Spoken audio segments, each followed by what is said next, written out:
तुम्ही से बाबा बोलूं, तुमसे दिल की बात करूं। एक तुम्ही से बाबा बोलूं, तुमसे दिल की बात कहूं। सूरजमुखी सा देखो तुझको और तेरे ही साथ रहूं। एक तुम्ही से बाबा बोलूं, तुमसे दिल की बात कहूं। सूरजमुखी सा देखो तुझको और तेरे ही साथ रहूं। एक तुम्ही से बाबा बोलूं, तुमसे दिल की बात कहूं।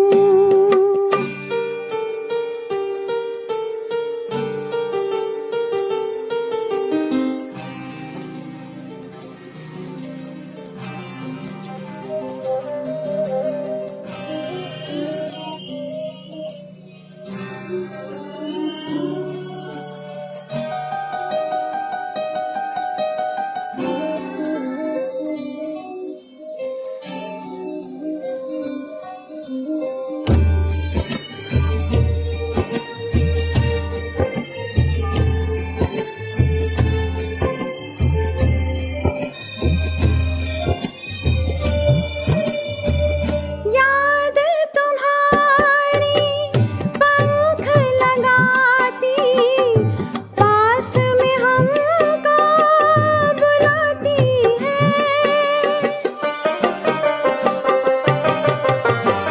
याद तुम्हारी पंख लगाती, हमको सांस में लाती है।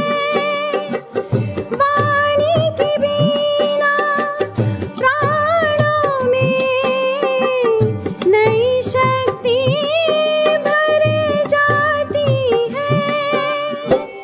तेरे जलवे कितने देखे, क्यों मैं इन्हें जज्बात कहूं। एक तुम्ही से बाबा बोलूं, तुमसे दिल की बात कहूं।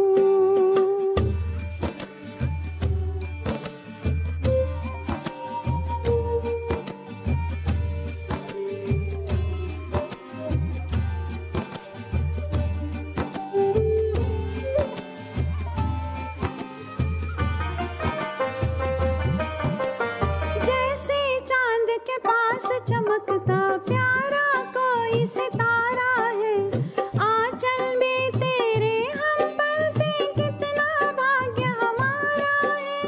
जैसे चांद के पास चमकता प्यारा कोई सितारा है, आंचल में तेरे हम पलते कितना भाग्य हमारा है। तेरे ख्यालों में ख्वाबों में तेरे बाबा मैं दिन रात रहूं।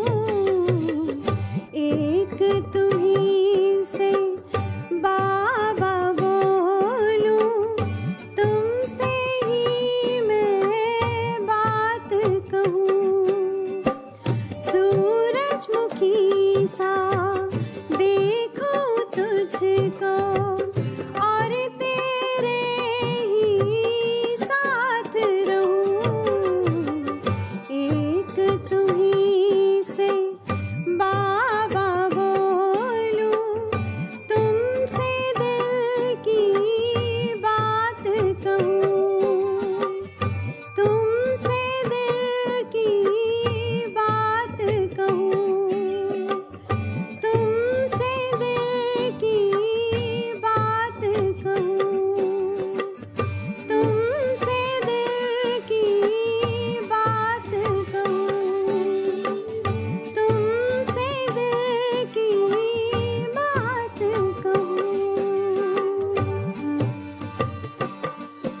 यादें तुम्हारी बाबा देती सुकून दिल को, यादें तुम्हारी बाबा देती सुकून दिल को। शीतल सी लहरें आती पास आती एक पल को, यादें तुम्हारी बाबा।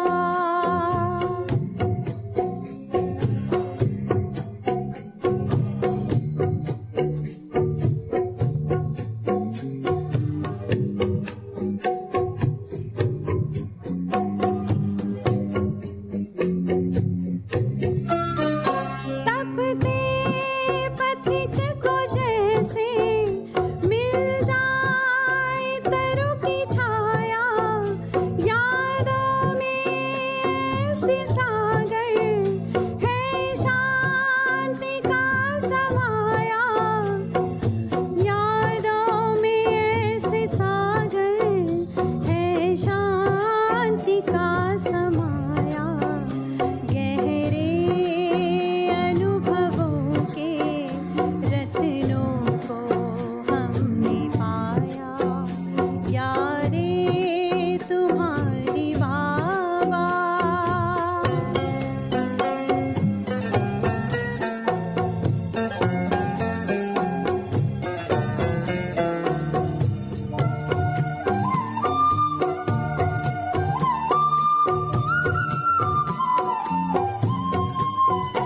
उलझन है ना है तड़पन, तन्हाई ना जुदाई, इस चीर मिलन में सब सुख शांति है समाई, इस चीर मिलन में सब सुख शांति है समाई।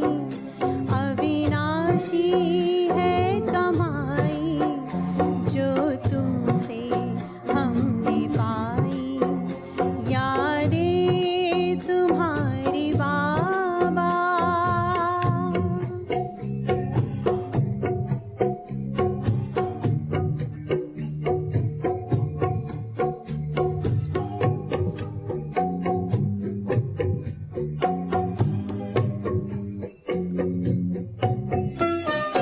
यादों में तेरी बाबा गल की है ना है चिंता, हर पल में बाबा तेरा हम पे तेरी नजर है, हर हाल में भला जब हम पर तेरी नजर है।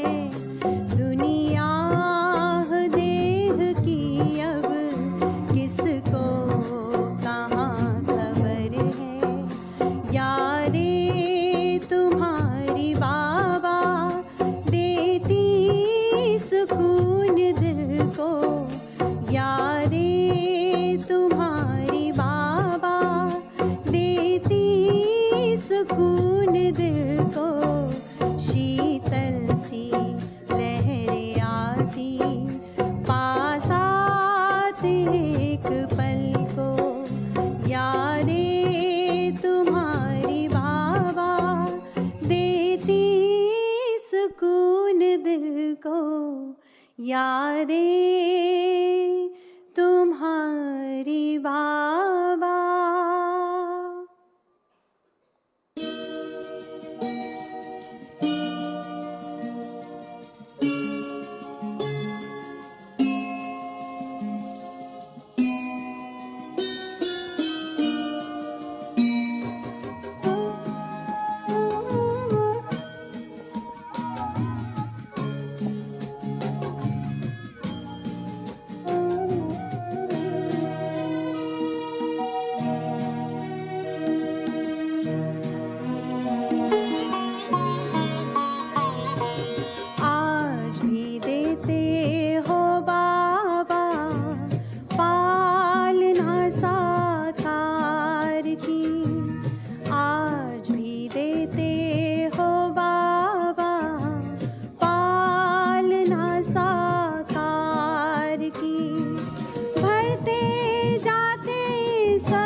सृष्टि हमने शिव निराकार की,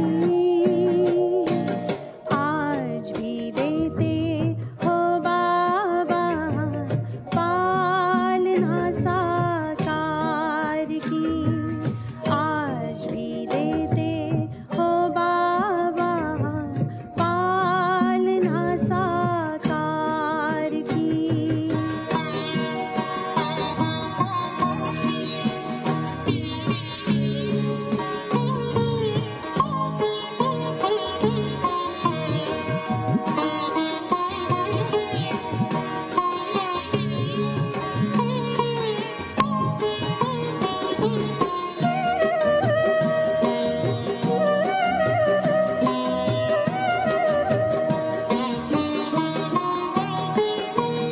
साकार शिक्षा वही है, मधुबन की हर रीत वही,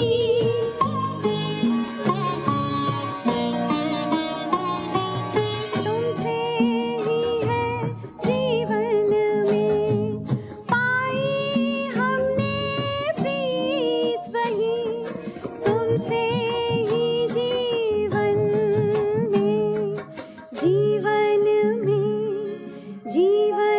में खुशियाँ सारे संसार की, आज भी देते हो बाबा पालना साकार की, आज भी देते हो बाबा पालना साकार की।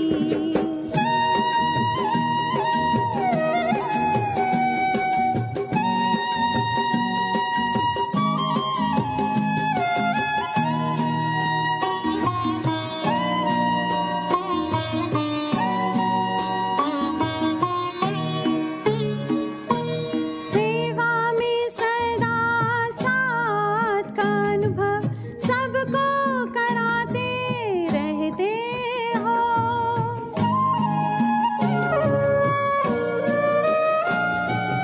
अव्यक्त रूप से भी बाबा वरदान देते रहते हो, वसुंधरा पे गूंज रही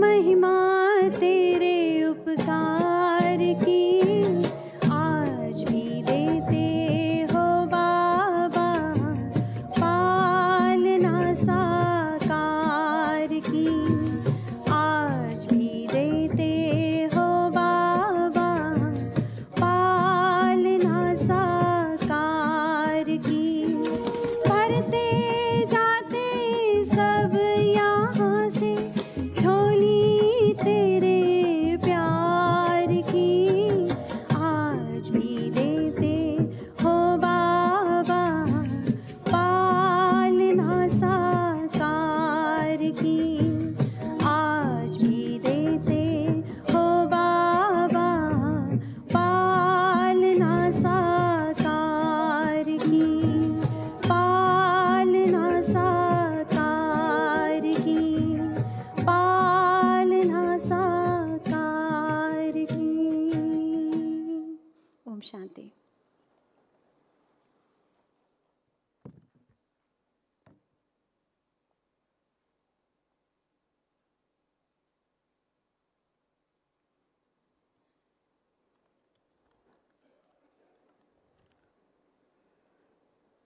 ओम शांति, ओम शांति, ओम शांति। आज विश्व रक्षक परमपिता परमात्मा शिव और उनके माध्यम प्रजापिता ब्रह्मा के द्वारा रचित इस बेहद के यज्ञ को स्वयं यज्ञ रक्षक बनकर पूरा कारोबार अच्छी तरह से संभालने वाले हमारे आज की सभा में आदरणीय सीए ललित भाई जी व अन्य सभी साथी ऑडिटर्स और जितने भी सीए हमारे भाई हैं और पूरे भारतवर्ष में से, देश में से आई हुई सभी हमारी बहनें व भाई, उन सबका आज के इस तीसरे दिन के प्रथम सत्र में स्वागत है, स्वागत है, स्वागत है। वैसे तो हम सभी यज्ञ की सभी नियम मर्यादाओं को बहुत सहज रीति से हम सुनते ही आते हैं। हमारे ललित भाई जी ज्ञान सभा के द्वारा लगभग 2-2.5 वर्ष से हमें नित्य नए नए जो भी नियम मर्यादाएं, जो भी यज्ञ के कारोबार को चलाने के लिए विधि विधान बनते हैं, उसके प्रति अवगत कराते ही रहते हैं। लेकिन इस कल्प के में पहली बार जो इस बेहद के शांतिवन के प्रांगण में हम सभी भाइयों व बहनों को, सभी टीचर्स को, विशेष ऑडिट करने वाली हमारी सब बहनों को, भाइयों को यहाँ जो निमंत्रण मिला है, उसका भी बहुत तहे दिल से हमारे इस अकाउंट्स की टीम को, हमारे ललित भाई जी को ही आभार व्यक्त होता है। इसके लिए उनका मैं बहुत बहुत धन्यवाद करती हूँ। हमारे भाई साहब के जीवन में बहुत एक्यूरेसी है, अलर्ट हैं और इतना अधिक समय के पाबंद हैं। जैसे ऐसे टाइम पर हम अपने पूजनीय वंदनीय हमारे दादा विश्वरतन जी, उसके पश्चात दादा आनंद जी और हमारे रमेश भाई जी को भूल नहीं सकते हैं, जो हम सबके बीच में इस समय नहीं हैं। उनके ही सब कारोबार को, इस यज्ञ कारोबार को संभालते हुए आज हमारे ललित भाई जी बहुत अच्छी तरह से, उनकी टीम हम सबको नियम मर्यादाओं के बारे में, इस यज्ञ के विधि विधान के बारे में हम सबको सुचारू रूप से अवगत कराते ही रहते हैं, क्योंकि इनका जीवन एक बहुत एक्यूरेट है। मुझे एक बात याद आती है, एक बार हमने कुछ वर्ष पूर्व ही हमने सुना कि आप अंबाला में आए हुए हैं। जब मालूम पड़ा, भाई साहब से बात हुई, तो भाई साहब ने कहा हाँ मेरे पास समय नहीं है, लेकिन फिर भी हमने कहा भाई साहब भले 10 मिनट के लिए आप आइए, लेकिन आपको आना जरूर है। तो उन्होंने हमारा जो एक विशेष संकल्प था उसको साकार किया। तो भाई साहब ने कहा कि मैं सुबह 4:45 बजे आपके पास पहुंच जाऊंगा। फिर भी होता है 4:45 के 5 तो हो ही जाएंगे, लेकिन हमने देखा 4:35 पर भाई साहब बाबा के घर के आगे दरवाजे पर आकर भाई साहब ने बेल बजाई। तो कितनी बड़ी एक एक्यूरेसी है। और उस आधे घंटे 15 मिनट के समय में ही सेवा केंद्र को भी देखा, क्लास भी कराई, भाई बहनों को खुश भी किया, कविता भी सुनाई और साथ साथ सबको टोली भी खिलाई।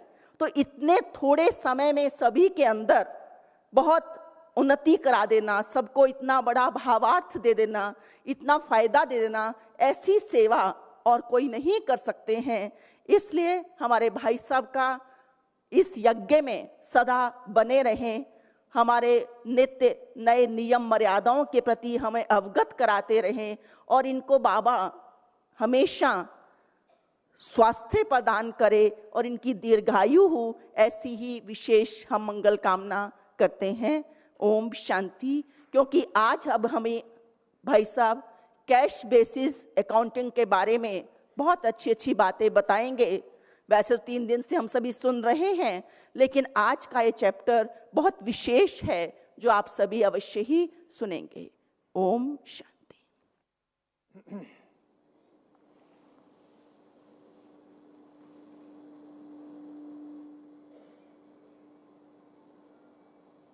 ओम शांति।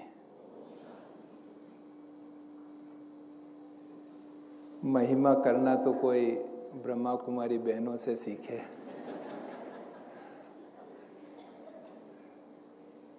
यज्ञ के सेवाधारी को क्या से क्या बना देते हैं, या ये कहें कि जो उनके मन में हमारे प्रति आशाएं होती है वो महिमा के रूप में सुनाते हैं, तो हमको वैसा बन के बताना होता है।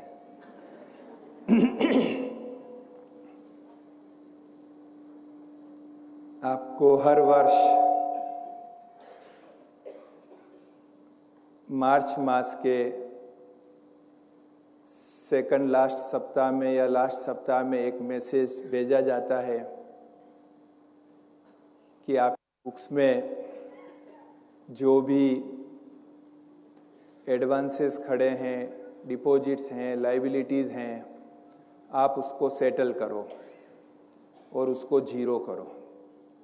स्पेशली लाइबिलिटीज़ के बारे में खास कहा जाता है, जिसका पैसा देना बाकी है उसको जीरो करो।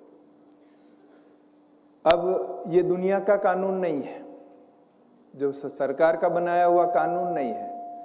सरकार के बनाए हुए कानून में तो आप लाखों करोड़ों अरबों रुपया भी आपकी बैलेंस शीट में बकाया रख सकते हैं, लोन के रूप में भी रख सकते हैं। लेकिन ये हमारा इंटरनल बनाया हुआ कानून है, पॉलिसी है कि हमको लाइबिलिटी नहीं रखनी है। मैंने रमेश भाई जी से पूछा था, मैंने कहा भाई साहब हम तो दुनिया में बैलेंस शीटें बनाते हैं तो वहाँ तो लाइबिलिटी रहती है, वो तो एक नॉर्मल बात है लाइबिलिटी रहना। फिर अप्रैल मई जून में उसका पेमेंट हो जाता है, क्लियर हो जाता है। फिर हम क्यों यहाँ लाइबिलिटी नहीं रखना है इस बात के लिए इंसिस्ट करते हैं। भाई साहब ने जो ज्ञान की गहराई बताई उससे पता लगा कि ये केवल अकाउंटिंग नहीं है, लेकिन ये इस यज्ञ भगवान के द्वारा स्थापित किए हुए यज्ञ की डिवाइन अकाउंटिंग है, सिर्फ दुनिया वाली अकाउंटिंग नहीं है यहाँ। तो आपने बताया कि शिव बाबा जो ये विश्व नियंता है, इस पूरे ब्रह्मांड का मालिक है, ये उसके द्वारा स्थापित किया हुआ यज्ञ है। ये यज्ञ की बैलेंस शीट माना शिव बाबा की बैलेंस शीट है। और 31 मार्च को जो बैलेंस शीट बनती है उसमें लाइबिलिटी खड़ी रहे, इसका मतलब क्या हुआ? पैसा देना बाकी है, तो इसका मतलब क्या हुआ? किसी का शिव बाबा पर भी उधार है और शिव बाबा को पैसा चुकाना बाकी है। ये बैलेंस शीट से प्रूव होता है। तो ऐसा नहीं होना चाहिए। ये गहराई भाई साहब ने समझाई। बाकी रहता है तो ठीक है, थोड़ा बहुत जो इस साल से परिवर्तन हुआ है कैश बेसिस अकाउंटिंग वाला, उसमें यहाँ हेड ऑफिस वालों को बैठ के 2 रात ज्यादा जगना पड़ेगा वो सब कैलकुलेशन करने के लिए। लेकिन बात उतनी ही नहीं है, बात उस गहराई की है जो इस डिवाइन इंस्टीट्यूशन से साथ जुड़ी हुई है कि शिव बाबा पर किसी का बकाया नहीं हो सकता। इसलिए हम मार्च मास में वही खरीदी करें, वही सेवाएं ले जितना बजट हमारे पास है और हम पेमेंट कर सकते हैं। बाकी अप्रैल मास में कर ले, थोड़ा पोस्टपोन कर ले उसको। अप्रैल में 1 अप्रैल को बिल बना देवे, 2 अप्रैल को बिल बना देवे, माल तब खरीदे। तो ये गहराई हमको बड़ों के द्वारा समझने को मिली है। दूसरी एक बात, वो भी रमेश भाई जी बहुत इंसिस्ट करते थे और मुझे जितना मैं समझ सका हूं, हमारी बड़ी बहनें ज्यादा जानती है, फिर भी मैं जितना समझ सका हूं कि यज्ञ में सबसे ज्यादा डायरेक्शन साकार बाबा मम्मा से और अव्यक्त बाप दादा से लिया होगा तो रमेश भाई जी ने लिया होगा। सबसे ज्यादा डायरेक्शन मंगवाया भाई साहब ने।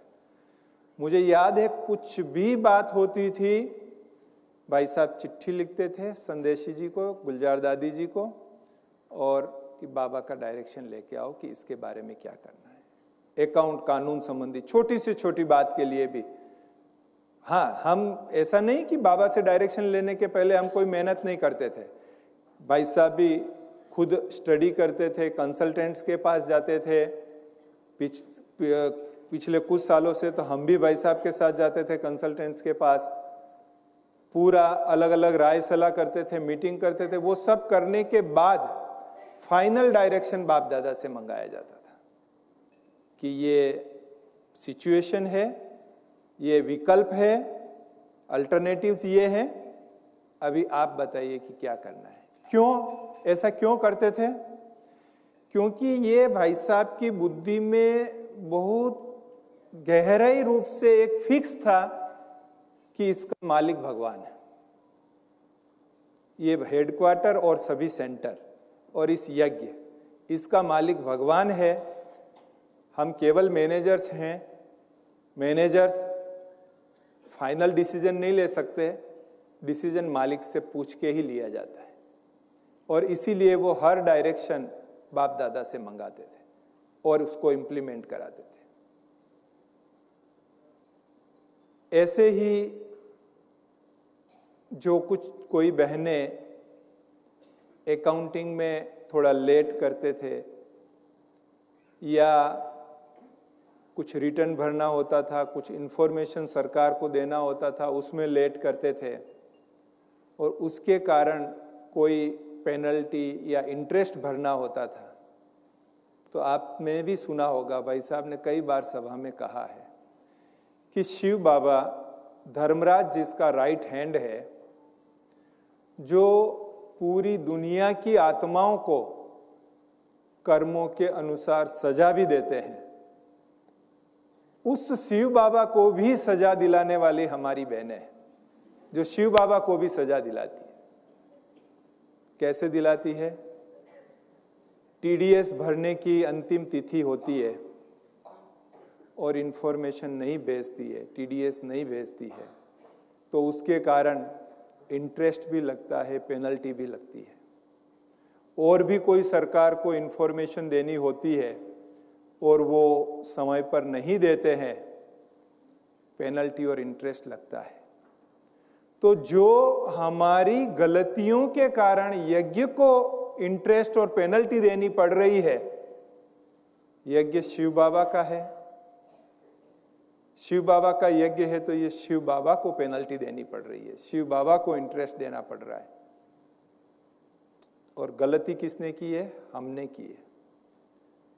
तो ये ऐसे आप डोंट केयर करो तो मामूली बात है, होता है, चलता है। अगर आप उसको गहराई में लो तो बहुत बड़ी बात है। बाबा कई बार मुरली में कहता है, मेरे दाढ़ी की लाज रखना। किस बारे में कहता है? कोई एक ही बात थोड़ी है कि भाई कोई अपवित्र व्यवहार करे या कोई गुस्सा करे तो उसमें दाढ़ी की लाज जाती है। लेकिन ऐसे कई मामले हैं, सूक्ष्मता है, गहराई है, जिसमें भी दाढ़ी की लाज रखने की जरूरत होती है। और उसमें एक है समय पर अकाउंट करना। मैं कई बार बहनों को समझाता भी हूं कि एक काम ऐसा होता है कि जिसको हम नहीं करेंगे तो चलेगा। एक बार अगर दोपहर का भोजन नहीं करेंगे तो चल सकता है, कोई खास फर्क नहीं पड़ेगा। एक बार हम अगर कहीं जाना है और नहीं गए तो चल सकता है, खास फर्क नहीं पड़ेगा।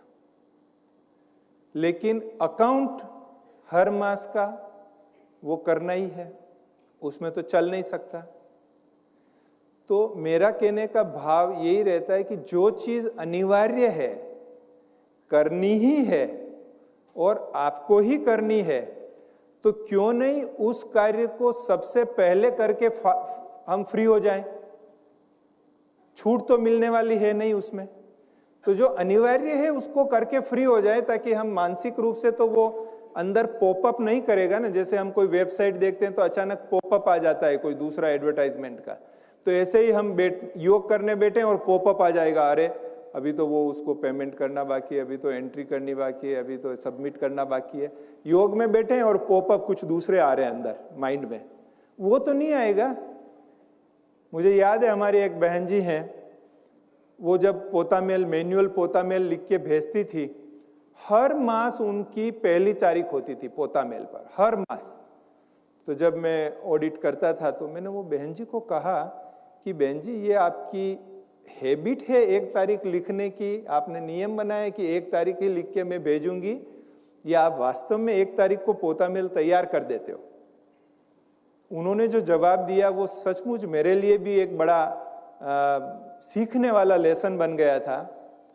उन्होंने कहा कि ललित भाई मैं अकाउंट पूरा ही लगभग 30 तारीख तक पूरा कर लेती हूँ, हर सप्ताह हर संडे को अकाउंट पूरा करती हूँ और 30 तारीख तक अकाउंट पूरा कर लेती हूँ।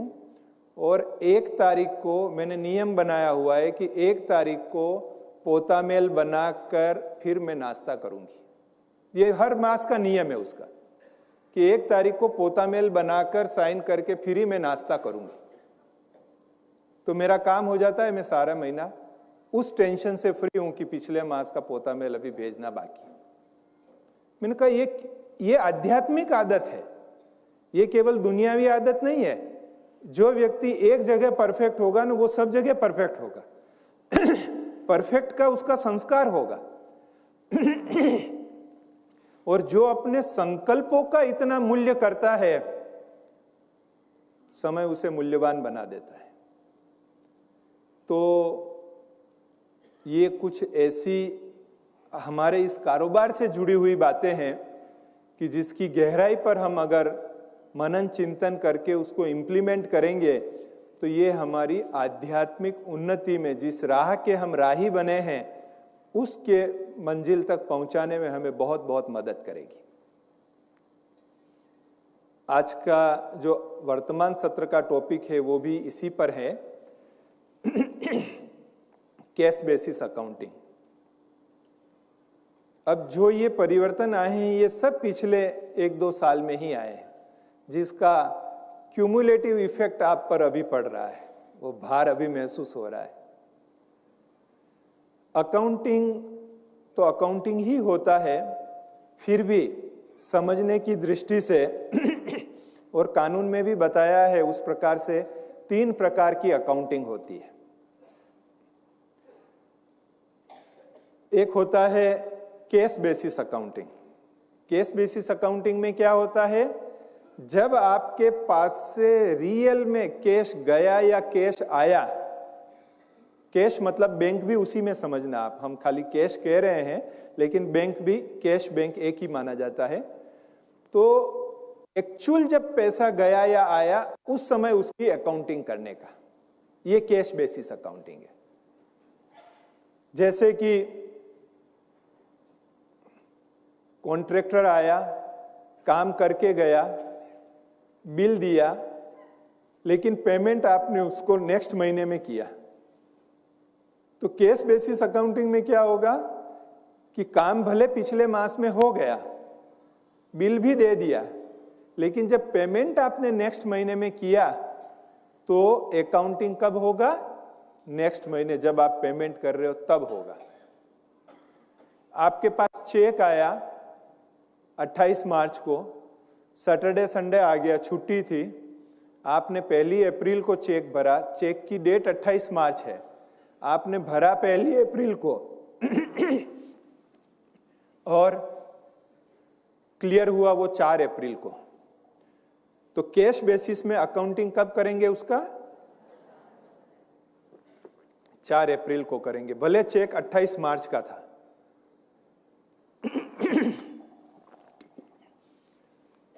तो यहां ये कैश बेसिस को और भी कई उदाहरण से हम समझ सकते हैं, लेकिन आप सब तो बहुत अनुभवी हैं इसलिए ज्यादा उसके विस्तार में नहीं जाता हूं। मूल है हमारे पास जब पेमेंट आया या पेमेंट गया, उस दिन उसकी अकाउंटिंग करने का, ये कैश बेसिस अकाउंटिंग है।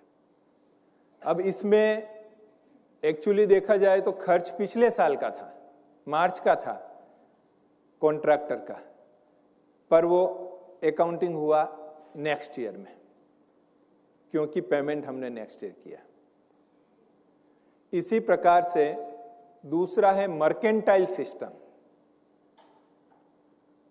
वो मर्केंटाइल सिस्टम में क्या होता है कि जब एक्चुअल ट्रांजैक्शन मतलब वो कारोबार हुआ, पेमेंट के साथ उसका कनेक्शन नहीं है, लेकिन वो काम कब हुआ, वो घटना कब घटी, उस समय वो अकाउंटिंग करने का। जैसे कॉन्ट्रैक्टर ने बिल दे दिया मार्च मास में, तो फिर मार्च मास में ही उसकी एंट्री करने की, मार्च मास में ही उसका टीडीएस भी करने का, और उसी हिसाब से उसका अकाउंटिंग पूरा होगा। भले पेमेंट हमने अप्रैल में किया, पर मर्केंटाइल सिस्टम से हम उसी समय उसका एंट्री करेंगे। इसमें कई प्रकार के वैरायटी ट्रांजैक्शन है, जिसमें सप्लाई का भी, मटेरियल सप्लाई का भी हो सकता है, कोई हमने एनुअल मेंटेनेंस कॉन्ट्रैक्ट लिए हुए हैं उसका भी हो सकता है, एफडी के ब्याज भी हो सकता है। अब एफडी का ब्याज है, आप में से कईयों को पता होगा कि हम 1 साल के लिए एफडी रखते हैं। सपोज हमने 15 जुलाई को एफडी रखी, तो आपको क्या लगता है, जो बैंक है वो ब्याज जो है नेक्स्ट 14 जुलाई को ही हमारे खाते में क्रेडिट करता है? 1 साल के बाद जब हम एफडी मैच्योर होती है तब? एक्चुअली ऐसा नहीं है। बैंक हर क्वार्टर में 15 जुलाई के बाद नेक्स्ट क्वार्टर आता है 30 सितंबर, तो 30 सितंबर को भी ब्याज हमारे एफडी के अकाउंट में क्रेडिट करता है। फिर आता है 31 दिसंबर, तब भी ब्याज हमारे खाते में क्रेडिट करता है। फिर आता है 31 मार्च, तब भी करता है। फिर आता है 30 जून, तब भी करता है। और लास्ट में 14 जुलाई जब मैच्योर होती है, तब वो आपको निश्चित करना है कि उसको रिन्यू करना है, खाते में जमा करना है, क्या करना है। लेकिन वो एफडी का ब्याज जो है वो एफडी अकाउंट में जमा हो रहा है, जिसका हम अलग से अकाउंटिंग नहीं करते। तो अभी मर्केंटाइल में हो तो हमको फिर वो हर क्वार्टर को वो ब्याज भी लेना पड़े हमारे खाते में, लेकिन हम कब लेते हैं, जब वो मैच्योर होती है। तो मर्केंटाइल में ये होता है कि जब ट्रांजैक्शन होता है उसी समय उसकी एंट्री करनी पड़ती है, चाहे पेमेंट हमने बाद में किया हो, चाहे पेमेंट बाद में आया हो, हमारे पास डोनेशन बाद में आया हो, लेकिन हमने चेक आया और बैंक में जमा करा दिया ठप्पा लगा के, तो उसी दिन उसकी एंट्री कर देने की, भले वो क्लियरिंग नेक्स्ट मंथ में हुआ। ये मर्केंटाइल सिस्टम है। और तीसरा है हाइब्रिड सिस्टम। हाइब्रिड सिस्टम में दोनों सिस्टम साथ में चलते हैं। वो हमारी अनुकूलता पर, हमने जो पॉलिसीज डिसाइड की हुई है उसके आधार पर वो सिस्टम चलता है। किसी में हम कैश, किसी ट्रांजैक्शन को हम कैश बेसिस पर एंट्री करते हैं, किसी ट्रांजैक्शन को हम मर्केंटाइल बेसिस पर एंट्री करते हैं, उसको हाइब्रिड कहते हैं। लेकिन वो कोई अपनी मनमर्जी से नहीं कर सकते है कि एक ट्रांजैक्शन को आप एक बार कैश कर रहे हो और दूसरी बार उसी को आप मर्केंटाइल कर रहे हो, नहीं। उसके लिए भी इंस्टीट्यूशन की पॉलिसी होनी चाहिए कि फलाने ट्रांजैक्शन को आप कैश पर करना है और फलाने ट्रांजैक्शन को मर्केंटाइल पर करना है। तो अभी तक जो हमारी अकाउंटिंग थी, हमारी हाइब्रिड सिस्टम पर थी। हाइब्रिड रूप में हम रखते थे, कहीं कहीं हम कैश बेसिस भी फॉलो करते थे, कहीं हम मर्केंटाइल बेसिस भी फॉलो करते थे।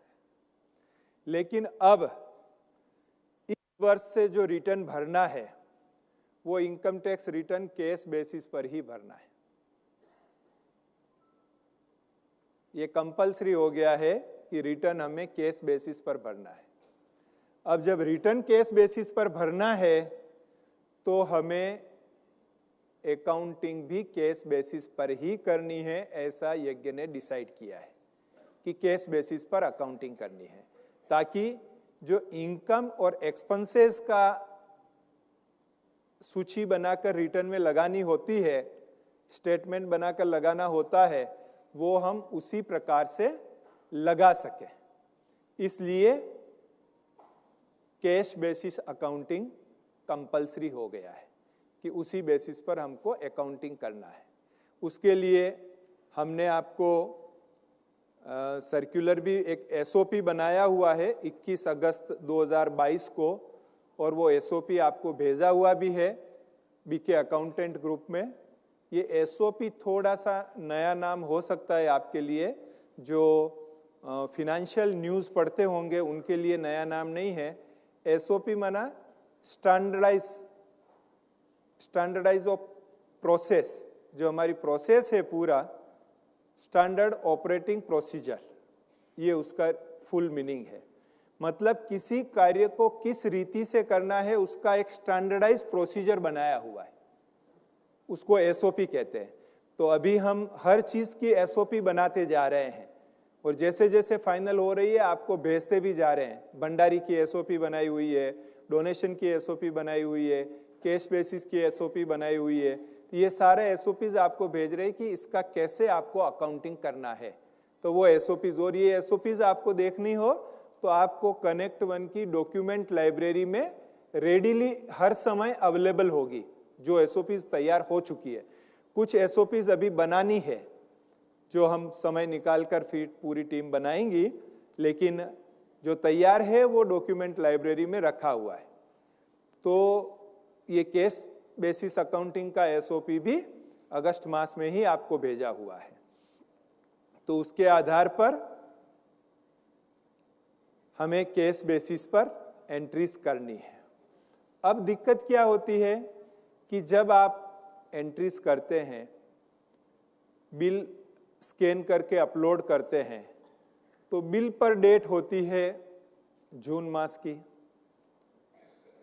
अब आपने पेमेंट किया है सितंबर मास में, एंट्री और किसी तारीख को कर रहे हैं, तो ऑडिट करने वाले को कंफ्यूजन होता है कि आखिर ये माजरा क्या है, इनको किस डेट की एंट्री सही मानी जाए इनकी, और किस डेट में एंट्री होनी चाहिए।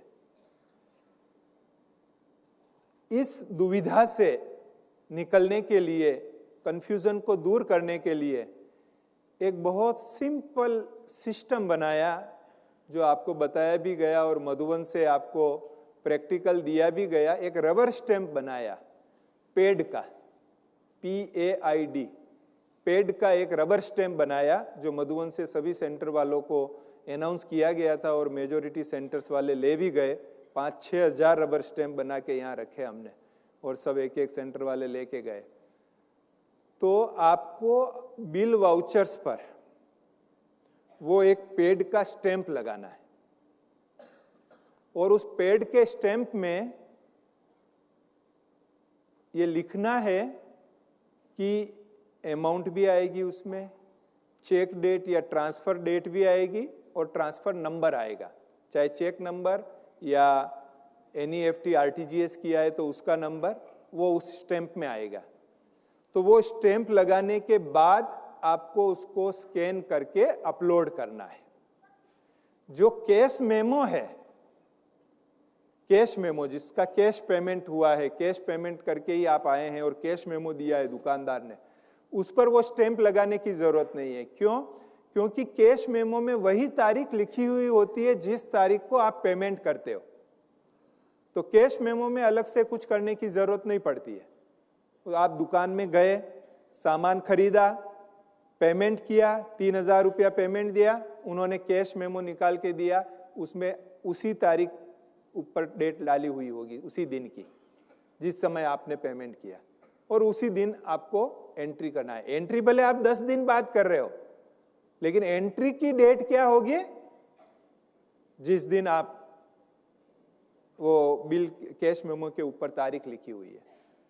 और जो क्रेडिट मेमो है जिसका पेमेंट आप बाद में कर रहे हो, सेम डे नहीं कर रहे हो, उस क्रेडिट मेमो पर बिल की डेट कुछ अलग होगी, पेमेंट डेट अलग होगी, इसलिए आपको वो रबर स्टैंप लगाना है।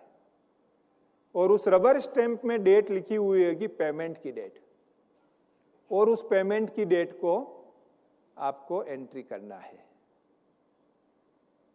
तो ये विशेष कारोबार आपको करना है जिससे ऑडिट में कहीं भी दिक्कत नहीं आवे और आपका एंट्री किया हुआ वो रिजेक्ट नहीं हो। कई बहनें कहते हैं रिजेक्ट हो गया है, लाल दिखाई दे रहा है। लाल दिखते ही बहनों का जैसे थोड़ा सा शब्द नहीं यूज करना चाहिए, लेकिन वो हो जाता है, अधैर्यता आ जाती है कि नहीं ये हमारे कैश बुक में लाल क्यों दिखाई दे रहा है।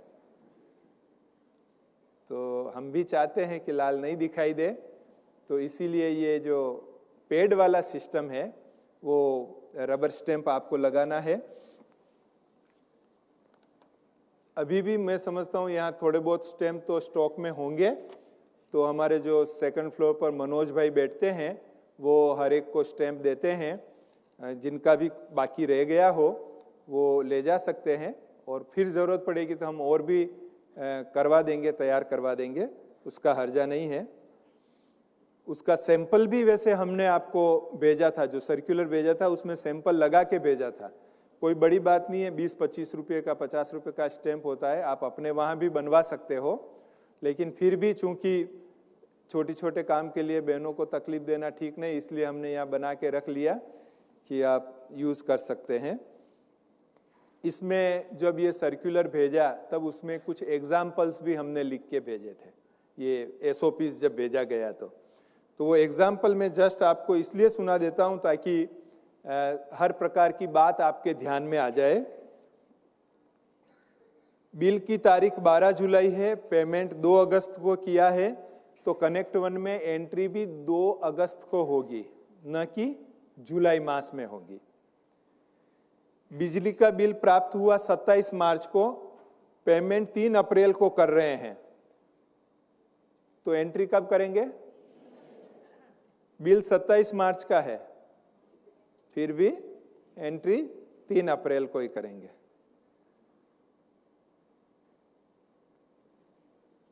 किसी दाता ने 25 मार्च को चेक दिया और 2 अप्रैल को हमारे पासबुक में जमा हुआ है,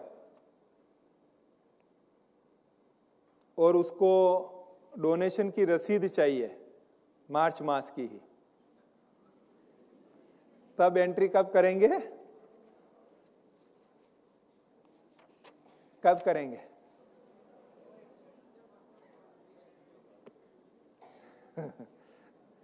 2 अप्रैल को ही करनी पड़ेगी, उनको मार्च मास की रसीद नहीं मिलेगी। आपको पता है ना, अभी फॉर्म 10 BD भरना पड़ता है और उसमें हमको ये स्पष्ट रूप से लिखना पड़ता है।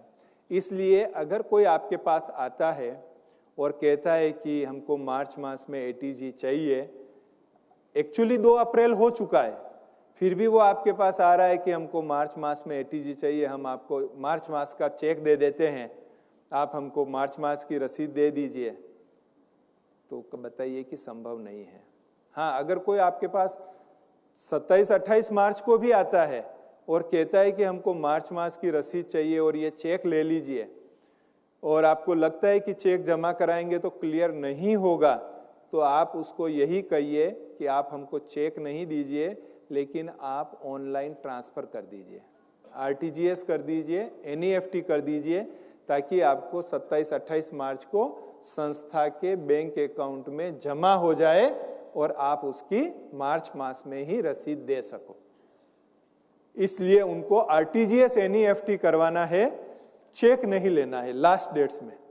और लास्ट डेट्स में उनको अगर ATG का परवाह नहीं है कि हमको इसी साल में ATG चाहिए, ऐसी कोई बात नहीं है, तो फिर आप उनको अप्रैल की डेट का चेक ले लीजिए।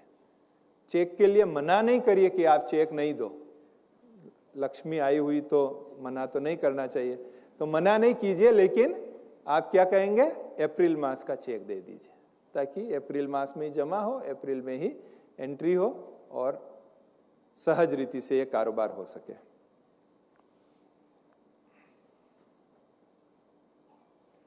हमने एडवांस दिया है सीमेंट खरीदने के लिए, ये एक इंटरनल पॉलिसी की बात है कि हमने सीमेंट खरीदने के लिए एडवांस दिया और उसी मास में बिल आ गया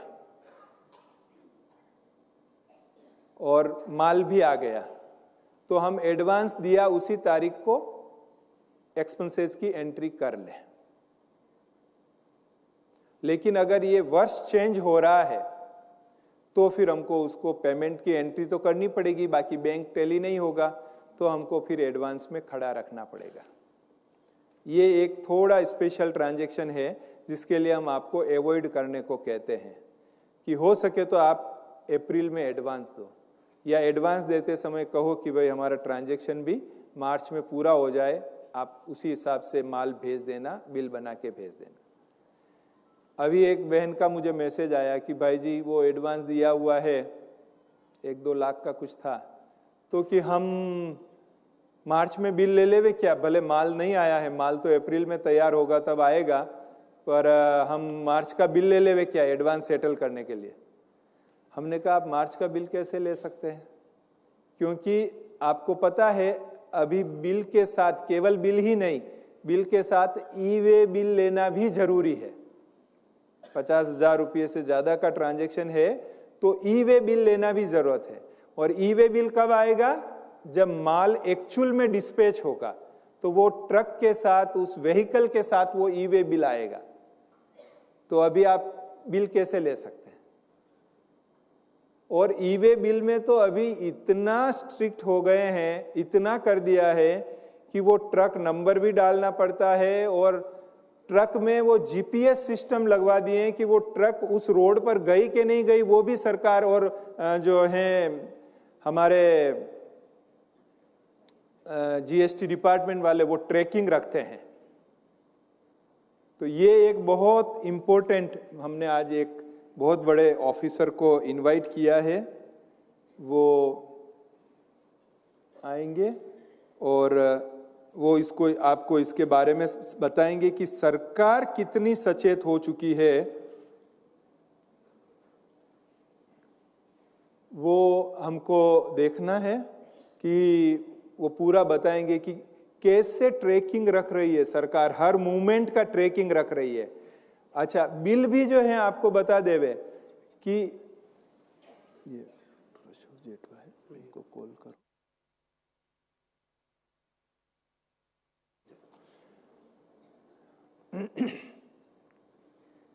बिल भी पहले क्या होता था, बड़े बड़े बिजनेसमैन भी क्या करते थे, माल दे दिया, बिल 2 महीने बाद बनाएंगे, 1 महीने बाद बनाएंगे, ऐसा भी सब कुछ चलता था। अब सरकार ने क्या कर दिया, बिल भी ऑनलाइन बनाना है, गवर्नमेंट के पोर्टल से कनेक्ट होके बिल बनाना है। ऑफलाइन बिल भी नहीं चलता है। एक लेवल का अभी 100 करोड़ का लिमिट है ना, 10 करोड़। जिस व्यापारी का टर्नओवर 10 करोड़ है वार्षिक, 10 करोड़ केवल, बिजनेस में 10 करोड़ कोई बहुत बड़ी रकम नहीं होती है, 10 करोड़ के टर्नओवर वाले बिजनेस को ऑनलाइन बिल बनाना है। ऐसा नहीं कि आज कुछ बिल बना दिया और कल उसमें चेंज कर दिया और वो कर दिया, कुछ भी नहीं चलता है। भारत में प्रतिदिन लाखों करोड़ों बिल ऑनलाइन बनते हैं। अगर ये सरकार ने कंप्यूटर का जितना यूज किया है, आप उसकी अगर कल्पना करने बैठो तो भी रोमांच खड़े हो जाए। ये कोई सोच सकता था कि बिजनेस में ऑनलाइन बिल बना के देना पड़ेगा? कोई नहीं सोच सकता था। अभी माल गया, अभी ही ऑनलाइन बिल बन के साथ में जाएगा, ई वे बिल भी उसके साथ बनेगा। सर्वर बंद है तो माल डिस्पैच बंद हो जाएगा। और अगर ऑफलाइन भी बिल बनाए तो रात तक, रात 12 बजे पूरा हो उसके पहले उसको ऑनलाइन करना है। इतना स्ट्रिक्ट हो गया है सरकार। तो अभी जो पहले बिल ले लेवे बाद में बिल लेवे, ऐसा कोई, हमारी बहनें तो ये सब जानती नहीं, बड़ी इनोसेंट है बहनें, तो उनको तो ये सब कुछ भी नहीं पता है। लेकिन क्लास में आने वाले कोई हमारे जैसे chartered accountant, semi chartered accountant भाई बहनें होते हैं, वो फिर ज़्यादा अच्छी तरह गाइड करते हैं उनको और ऐसा सब कार्य करने के लिए प्रेरित करते हैं। लेकिन मेहरबानी करें कि इस प्रकार से आप नहीं करें। हमने पहले भी बताया कि ये केवल दुनियावी हिसाब से अकाउंटिंग का कारोबार नहीं है, ये हमारी डिवाइन अकाउंटिंग है, जिसमें यज्ञ की द्वारा निश्चित की हुई पॉलिसीज को भी हमें ध्यान में रखकर ये कारोबार करना है। कल बता रहे थे श्रीनिवास भाई, मेरे पास हर वीक में कम से कम 1 या 2 फोन तो आते ही हैं, जिसमें बहनों के शब्द में एकदम इतना उमंग उत्साह होता है, जो अधैर्यता की लिमिट तक का उमंग उत्साह होता है जब वो फोन करते हैं। भाई साहब, वो आए हुए हैं और वो देना चाहते हैं और अच्छी रकम देना चाहते हैं। अब मैंने कहा अच्छी मतलब क्या? वो 500 करोड़ देना चाहते हैं और बस कुछ नहीं देना है, कुछ नहीं करना है। वो अकाउंट, उनके पास रकम तैयार पड़ी है, वो खाते में ट्रांसफर करने को तैयार है, बस केवल ये कुछ पेपर देने, बस इतना सा पेपर आप अभी भेज दो तो ये काम हो जाएगा और हम यज्ञ में भेज देंगे, हम यज्ञ में भेज देंगे।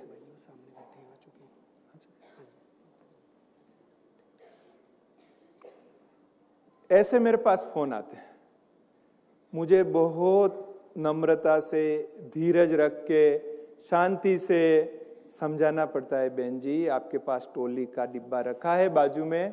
तो कि हाँ रखा है, उसमें से एक टोली निकाल के दे के उनको विदाई करो। वो आश्चर्य, इतना पैसा दे रहे हैं और आप टोली दे के विदाई करने की बात करो? भाई साहब कुछ आपसे बात करा लेते हो, आप बात कर लो, वो हमारे पहचान वाले के पहचान वाले हैं और अच्छा है आप ले लीजिए, डायरेक्ट चाहे तो डायरेक्ट आबू में ले लीजिए, आप कहो तो मैं वहां लेके आ जाऊं। मतलब उतना उनमें वो होता है।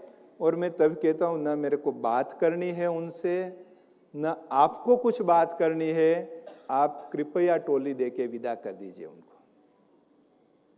कितना दिल पर पत्थर रख के उनको वो टोली देनी पड़ती होगी, मैं समझ सकता हूं। वो अनुभव, वो दर्द मैं फील करता हूं कि वो बहनों को कितना दर्द हो रहा होगा उसका। लेकिन इस मामले में हमको जैसा बताया कल श्रीनिवास भाई ने कि ऐसे व्यक्तियों के फोन की भी रिकॉर्डिंग होती है और उसका ट्रैकिंग होता है। इसलिए हमें ऐसे चक्कर में बिल्कुल नहीं फंसना। हाँ, फिर भी बहन नहीं मानती है ना, तो फिर मेरे को एक उपाय, एक रामबाण जो कहते वो मुझे नहीं होता है, उनको संतुष्टि नहीं होती है मेरे जवाब से, तो कि भाई साहब कुछ तो ले लो, कुछ तो ले लो। मैंने कहा ठीक है बहन जी, आप उनको केवल इतना कहिए कि देखो 500 करोड़ तो बहुत बड़ी रकम है, तो आप ऐसा करो उनको बोलो कि एक सैंपल ट्रांजैक्शन के लिए 1 लाख रुपया हमारे ये खाते में वो ट्रांसफर करके दे देवे। सैंपल ट्रांजैक्शन 1 लाख रुपया। जिस दिन वो 1 लाख रुपया हमारे खाते में आ जाएगा ना उनकी कंपनी से, फिर हम बाकी के पेमेंट कर देंगे। तब बहन जी को कहीं संतोष होता है।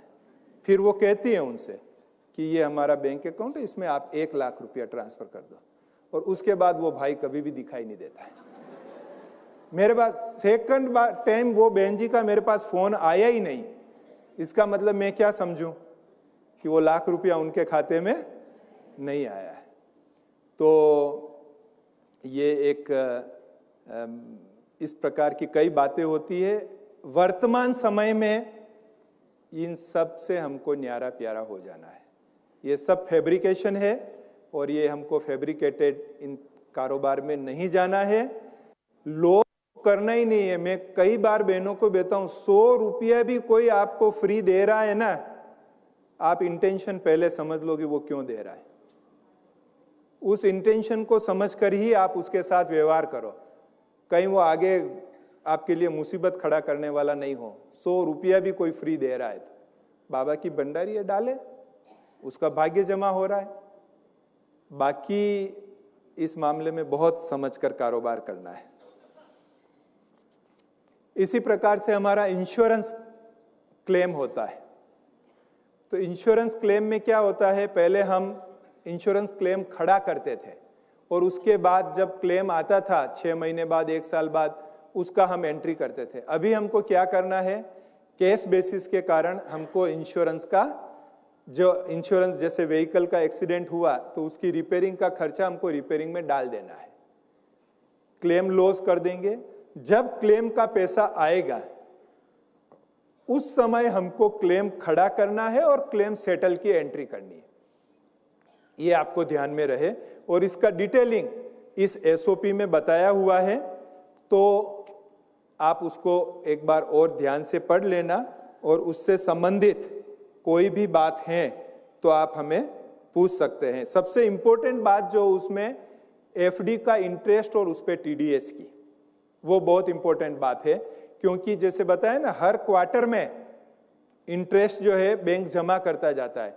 तो बैंक क्या करता है, चला हम उनको सर्टिफिकेट देते हैं कि हमारे एफडी पर ब्याज पर टीडीएस नहीं कटेगा, ये इनकम टैक्स से प्राप्त हुआ 197 का सर्टिफिकेट है, हम आपको दे रहे हैं।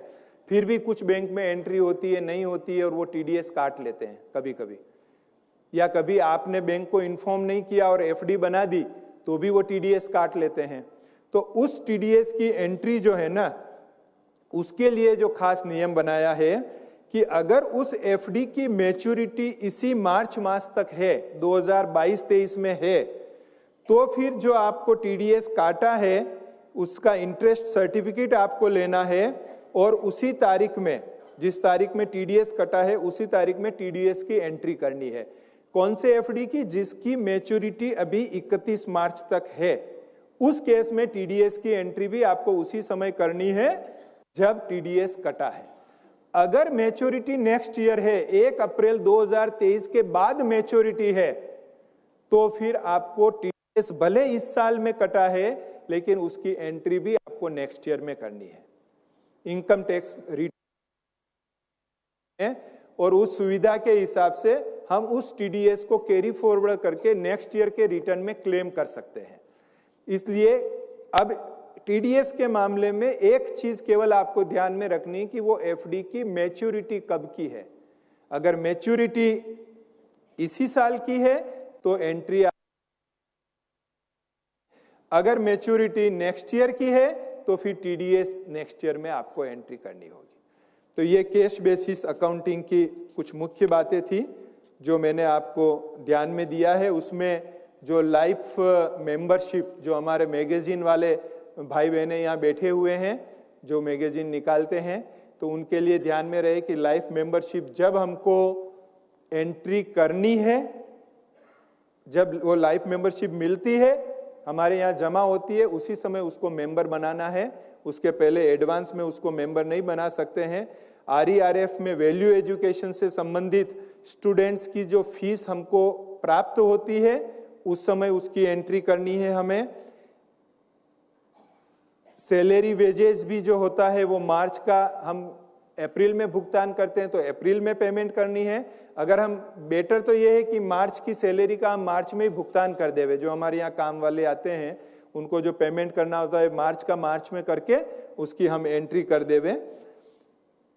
आदि आदि ये कुछ इंपॉर्टेंट बातें हैं। अभी मैं हमारे बीच बाबा के एक बहुत अमूल्य रतन